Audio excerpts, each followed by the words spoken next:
My name is Guillermo Guardia. I am originally from Peru, and I am a ceramic artist. I got introduced, let's say, in the arts when I was a little kid. My favorite toy was oil clay, like plastiline. And I used to make my own action figures in oil clay to play, like Transformers or Star Wars. And I went to college for arts in Peru. But my last elective before I graduated with my industrial design degree was ceramics. And after I took that class, I got hooked. I wanted to make more, I wanted to learn more. And that's the reason I moved to North Dakota to go to college for ceramics. I mean, the one thing I really appreciate of doing this is that I love. I can do this every day. I do this every day because I loved it. So I don't see like a job, mostly like a career. I don't see myself doing anything else. And if I do that, I do it mostly because somebody pays me. I think that's the goal in life, you know, when you find a job that is your passion too. And I think I found it. I mean, a lot of struggle is not, 8 to 5 work day. You don't have a paycheck every 15 days or 2 weeks.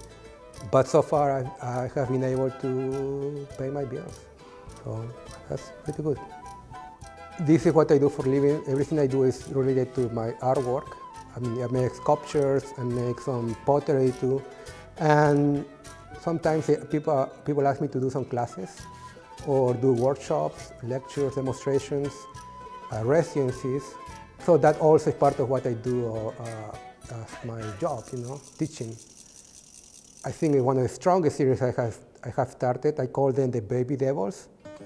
And I started making those figures when I was in Grand Forks in North Dakota, right away after the war in Iraq started. So the baby devil, they embody a duality. So I was raised Catholic, and you know, the idea of the original sin. So my baby devils are, you know, babies, newborn, they don't have sin, they are pure, but they have the little horns. So they have the good and evil in the same body.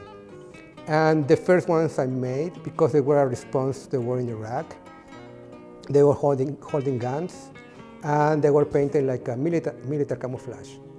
And I started a series of them like playing hide and seek, but instead of finding each other, they were going to kill each other. But then the idea changed a little bit, and in 2011, I stopped painting them with military camouflage, but I am painting them with Peruvian pre-Columbian designs. And I think I wanted to show where I come from, a heritage. And that third piece is one of my favorite pieces. I call it Mochica. And Mochica is the Peruvian pre-Columbian culture I am borrowing the design from. And then after that, I started painting all the babies with those designs. And then after I moved here, I started working on a new series of sculptures. They kind of look like, they have the same kind of proportions as the baby devils. But the idea behind this new series is about the meaning of home. You know, I am from Peru, and every time I go home, it feels different. I am aging, getting older. My mom too, my sister. My sister has a new baby, so everything feels different, changes, and this is part of life. But so every time I go back, I don't think I have the same strong connection. But still, we'll be always home. So when I think of home, I think of memories.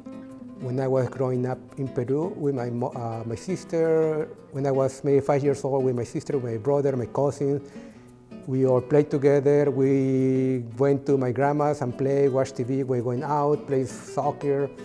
And my way to represent those memories are making sculptures of cartoons I was watching when I was a little kid. And the cartoons I am choosing to represent are not random. I mean, there are so many that we watch, but I choose just a particular kind of cartoons. Those are the Japanese cartoons. And that's not because aesthetic choice, but I don't kind of look like, but my grandpa on my mom's side is Japanese. So when I'm making these figures, the sculptures about home, is also a way to represent my two heritages.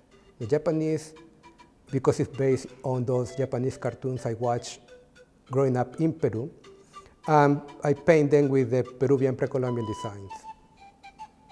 Basically, all the sculptures I'm making right now is some way or another is a self-portrait. Because everything I'm telling you is a story about my life and how I see this time, but based it in the back. So it's a representation of my life. When I moved to North Dakota, I went to visit my friend Jessie's farm, and her dad has a couple of hundred sheep. And in the middle of the sheep, he has a llama. And he told us that sometimes llamas are better than dogs to protect the sheep against coyotes. Because llamas, they kind of have an attitude, they're feisty. And when they see a coyote, they are not afraid of them. They go and chase them. And they are fast enough to catch them. And if they do, they can kill them. So, llamas are not originally from North Dakota, neither North America. Somebody brought llama here for a purpose. So in that sense, llamas are immigrants. And that reminded me that I also came here for a purpose. So when I make llamas, in my artwork, llamas are a symbol of immigration. I make llamas that are about 18, 17 inches tall, and I paint it with different colors like blue, yellow, pink, orange, red, because I use color to represent diversity, like different background, heritages. They have blue eyes, green eyes, brown eyes like people. So to represent diversity. So that's kind of why I make llamas. Like I started making pottery for showing and for sale. And because my two heritages, the form of the pot, let's say the bowl or the cup, is based on Japanese pottery. And the surface I painted with the Peruvian designs. I can make the pottery, I can throw, but if I don't paint it, it doesn't make sense to me. I won't make it for showing or for selling. But when I paint the designs, I got a lot of satisfaction. It makes me feel more mine.